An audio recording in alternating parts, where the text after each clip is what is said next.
Setelah menjalani proses latihan panjang, akhirnya 34 orang paskibraka asal Ogan Komering Ulu dikukuhkan oleh PJ Bupati Oku Teddy Melwansyah. Selanjutnya 34 paskibraka ini siap untuk menjalankan tugasnya saat upacara HUT RI ke-77.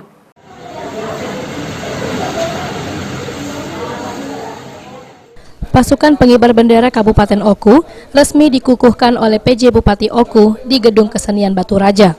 Paskibraka ini akan bertugas pada puncak peringatan detik-detik proklamasi kemerdekaan Republik Indonesia ke-77. Sebelumnya paskibraka ini telah mengikuti pemusatan pendidikan dan latihan sejak bulan Maret lalu. Selanjutnya PJ Bupati Oku berpesan kepada paskibraka untuk menjaga kondisi kesehatan hingga pelaksanaan upacara bendera.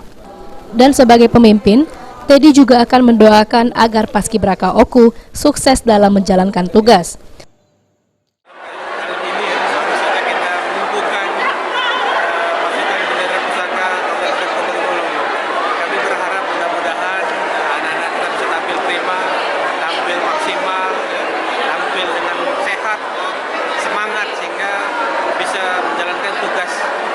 Negara dengan sebaik-baiknya dan tentu saja bisa membanggakan diri mereka sendiri, orang tua, keluarga, dan membawa nama baik Kabupaten Ogan Komering Ulu.